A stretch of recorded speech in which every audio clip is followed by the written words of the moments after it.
Hello സുഹൃത്തുക്കളെ, ഈ ഒരു വീഡിയോ നിങ്ങൾ കണ്ടു നോക്കൂ. എൻ്റെ കൂട്ടുകാരൻ അപ്പു അവനെനിക്ക് ഓണമായിട്ട് എടുത്തു തന്നെയാ ഷർട്ട്. പെരുന്നാളിന് അവന് ഞാൻ എടുത്തു കൊടുക്കാറുണ്ട്. അപ്പൊ എന്തായാലും വലിയ സന്തോഷം. എല്ലാവരും കളറാകട്ടെ. ഏവർക്കും എന്റെയും കുടുംബത്തിന്റെ ഒരു അടിപൊളി. ഏതെങ്കിലും ഒരു പുരാണത്തിലോ ഇതിഹാസത്തിലോ മഹാബലി കേരളം ഭരിച്ചിരുന്നു എന്നതിനൊരു തെളിവാണ്. അത് ഏത് പുരാണമാകെ ഇതിഹാസമാകാം.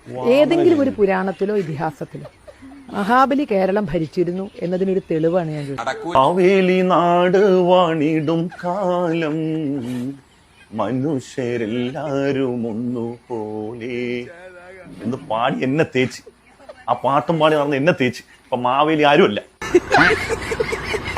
പിന്നെ പുരാണത്തിൽ പറയുന്നു മഹാബലി കേരളം ഭരിച്ചിട്ടുണ്ട്. കാരണം മഹാബലി എത്ര നല്ല ഭരണാധികാരിയാണെങ്കിലും നമ്മളെ ഭരിക്കേണ്ടത് നമ്മൾ.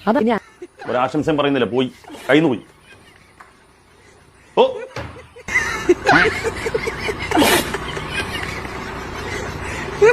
ഇപ്പോ ശ്രീകൃഷ്ണനെയും കംസനെയും, കൃഷ്ണൻ കീഴാളന്റെ ആളും കംസൻ സവർണന്റെ ആളും ഒക്കെ അമ്മാനും വരുവാ.